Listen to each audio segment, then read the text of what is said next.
Bismillahirrahmanirrahim. Assalamualaikum warahmatullahi wabarakatuh. Alhamdulillah. Alhamdulillahilladzi ja'ala syahra Ramadan syahran mubarak. Unzila fihi al-Qur'an hudan linnas wa bayyinatin minal huda wal furqan. Asyhadu an la ilaha illallah wahdahu la syarika lah. Wa asyhadu anna Muhammadan abduhu wa rasuluh la nabiyya ba'dah. Allahumma salli wa sallim wa barik ala Sayyidina Muhammad wa ala alihi wa sahbihi wa man tabi'ahu bi ihsanin ila yaumiddin, amma ba'du. Pemirsa dan pendengar Radio RPD Kutim yang berbahagia, segala puji, puja dan syukur kehadirat Allah Subhanahu wa Ta'ala.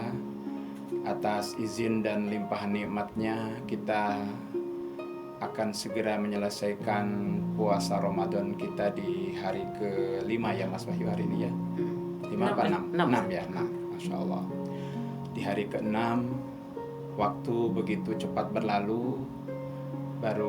Rasanya baru kemarin kita mengawali Ramadan, sekarang sudah mau 6 hari kita lewati.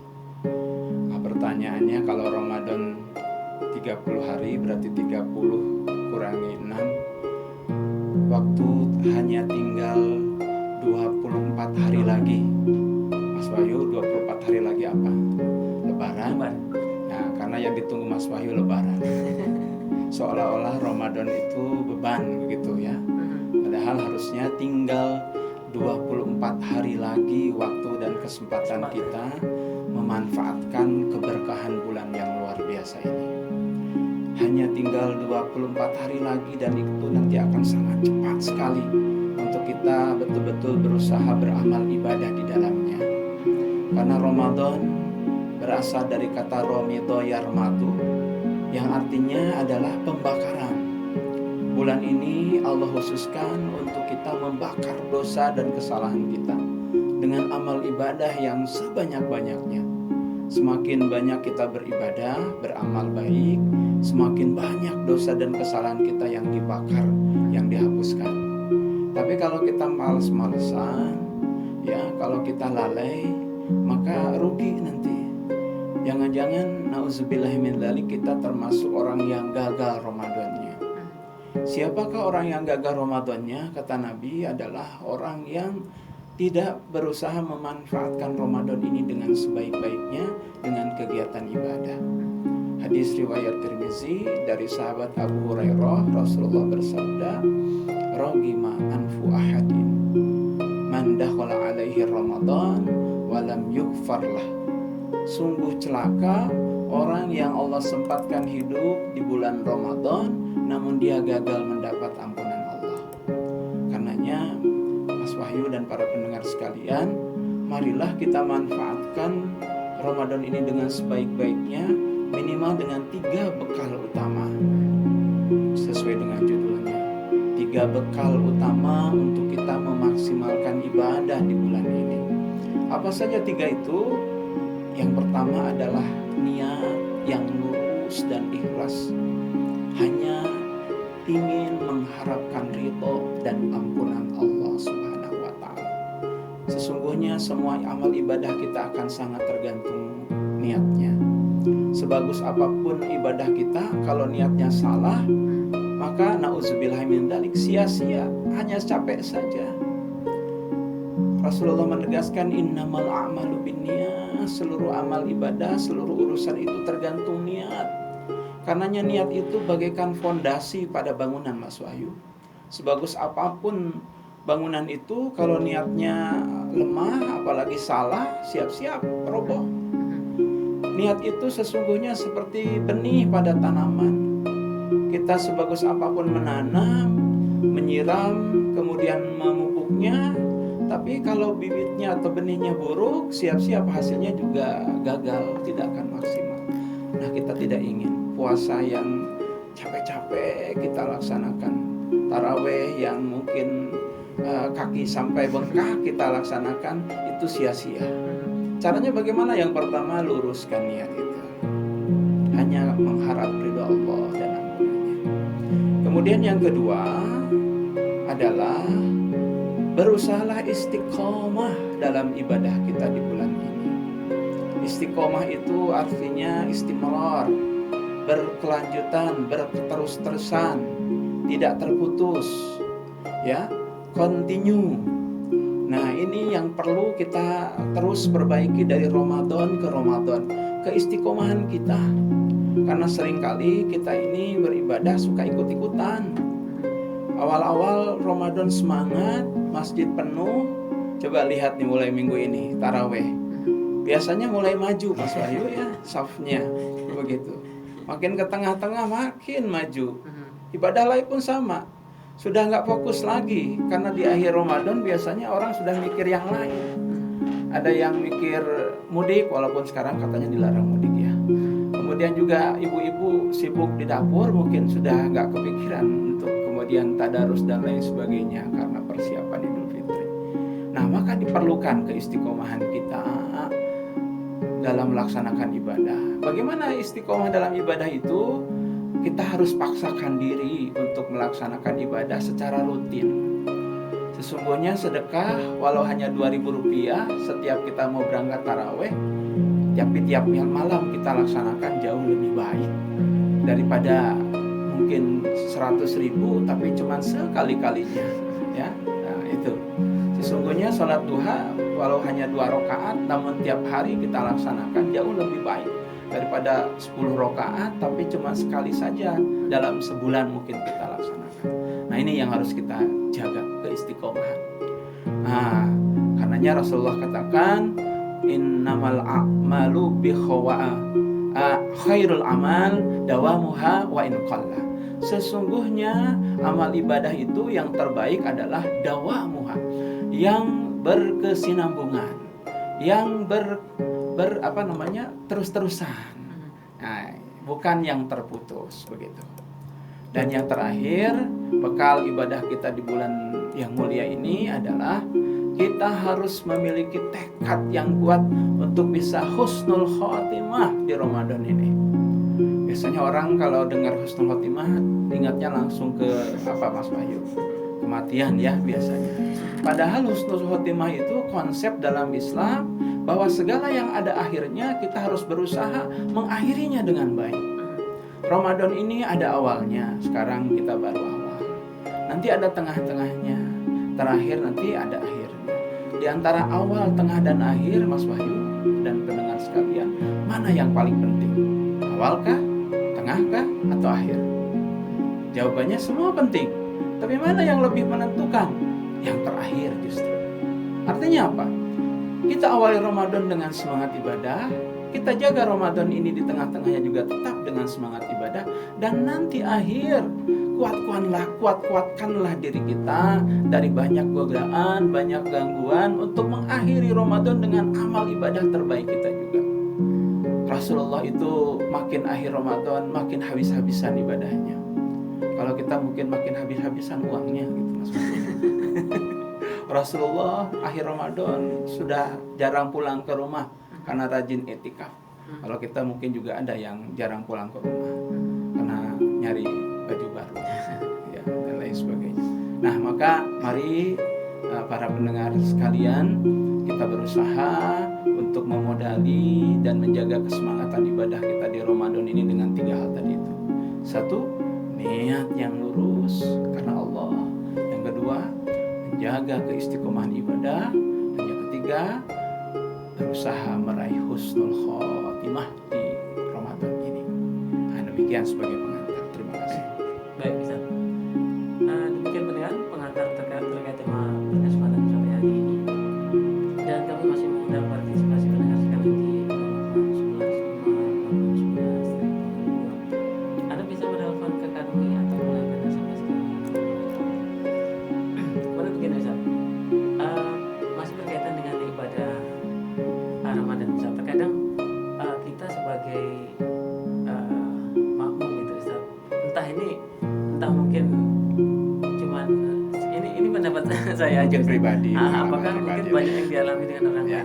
Terkadang saya itu di dalam mau sholat tarawih itu Ustaz, terkadang itu saya masih memilih-milih Ustaz. Oh, saya di sana aja. Di sana bacaan cepat. imamnya bagus. Dan Bagus mungkin, apa cepat? dan mungkin berkaitan dengan bilangan Ustaz. Di Iya. sana ada 8, di sini 20. 20. Eh, Nyari yang 8. Jujur. itu bagaimana Ustaz? Terkait dengan memilih Ustaz, apakah mungkin itu ada Oh iya. mungkin hukumnya bolehkah atau mungkin bahkan tidak boleh Ustaz? Ya baik. Memilih Terima Ustaz. kasih Mas Bayu. Terima kasih untuk kejujurannya. Ya. Bukan hanya Mas Bayu yang begitu, banyak ya, termasuk saya juga barangkali. Jadi bagaimana hukumnya orang yang memilih-milih untuk taraweh misalkan gitu ya? Dia memilih sesuatu karena mungkin dianggap lebih ringan dan lebih menguntungkan buat dia. Lebih pas lah. Pas ya. Nah, prinsipnya begini, kembali kepada keyakinan kita masing-masing Mas Bayu ya. Jadi sebagaimana kita ketahui untuk bilangan tarawih ini setidaknya ada dua pendapat tentang berapa sebenarnya tarawih versi Rasulullah SAW. Ada yang meyakini 8 tadi tambah 3 jadi 13 jadi 11 mohon maaf dengan witirnya. Ada yang 20 tambah witir 3 jadi 23. Insya Allah dua pendapat itu benar semua dan memiliki dalil yang kuat semuanya. Yang salah itu Mas Wahyu adalah yang tidak sholat ya. Nah, dua-duanya selama kita sholat benar dan harus yakin diterima Allah Subhanahu Wa Taala.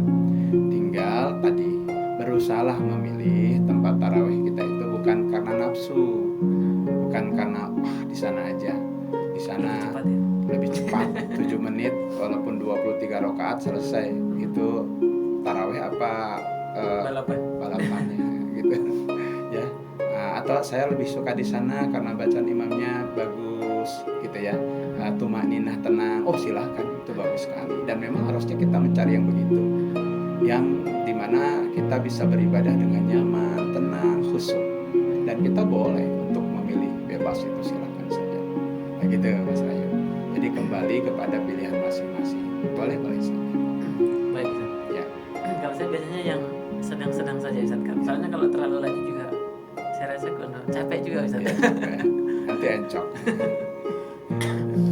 Baik, pendengar, kami masih menunggu partisipasi pendengar sekalian di 0811 5811 Anda bisa menelpon ke kami atau melayangkan SMS ke nomor kami.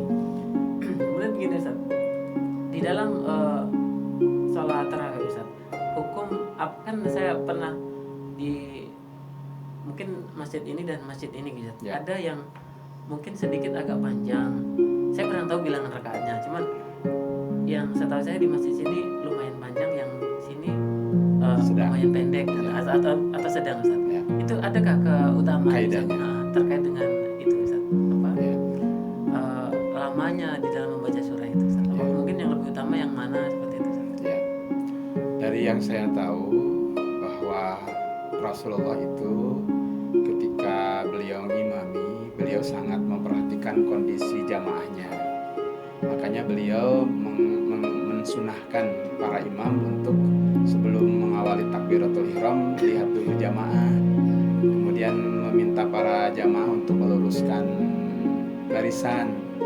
Sekaligus juga sebenarnya imam diminta untuk melihat kondisi jamaahnya, apakah semuanya kondisinya muda-muda, kuat gitu ya, atau jangan-jangan ada orang tua yang sudah sepuh, atau bahkan jangan-jangan ada yang sakit gitu ya, atau mungkin kalau tarawih begini ada ibu-ibu hamil dan lain sebagainya.